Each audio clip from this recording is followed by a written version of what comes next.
Baby मामा TV. सूर्य और वायु की कहानी। एक बार की बात है, एक दिन सूर्य और हवा में अचानक विवाद होने लगा। दोनों इस बात पर बहस करने लगे कि उन दोनों में सबसे अधिक शक्तिशाली कौन है। वायु बड़ी ही घमंडी और जिद्दी स्वभाव की थी। उसे अपनी शक्ति पर बड़ा ही गुरूर था।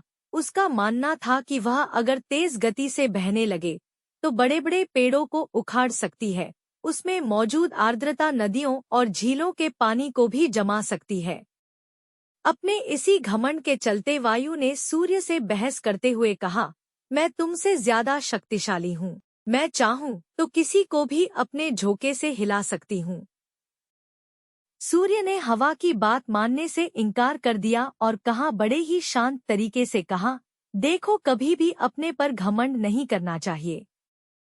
हवा यह सुनकर चिढ़ गई और खुद को ज्यादा शक्तिशाली बताती रही। इस पर दोनों आपस में बहस कर ही रहे थे कि उन्हें तभी रास्ते में एक आदमी दिखाई दिया। उस आदमी ने कोट पहना हुआ था। उसे देखकर सूर्य के मन में एक योजना आई।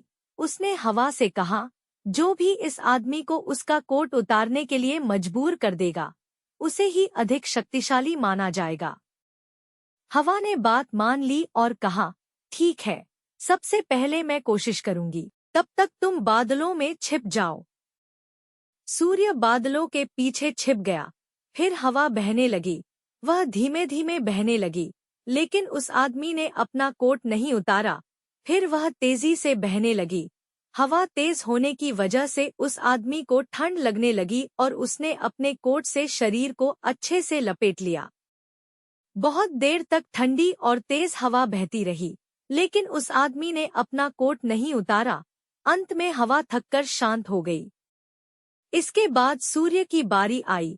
वह बादलों से बाहर निकला और हल्की धूप करके चमकने लगा। हल्की धूप होते ही उस व्यक्ति को ठंड के तापमान से थोड़ी राहत मिली, तो उसने अपना कोट ढीला कर दिया। इसके बाद फिर सूर्य तेजी से चमकने लगा और तेज धूप निकल गई। तेज धूप होते ही आदमी को गर्मी लगने लगी और उसने अपना कोट उतार दिया। जब हवा ने यह देखा तो वह खुद पर शर्मिंदा होने लगी और उसने सूर्य के सामने अपनी हार मान ली। इस तरह घमंडी वायु का अहंकार भी टूट गया। कहानी से सीख, खुद की योग्यता व ताकत पर कभी घमंड नहीं करना चाहिए, क्योंकि घमंड करने वालों की कभी जीत नहीं होती है। अगर आपको हमारा वीडियो पसंद आया तो कृपया हमारे YouTube चैनल बेबी मामा टीवी को सब्सक्राइब करें। धन्यवाद।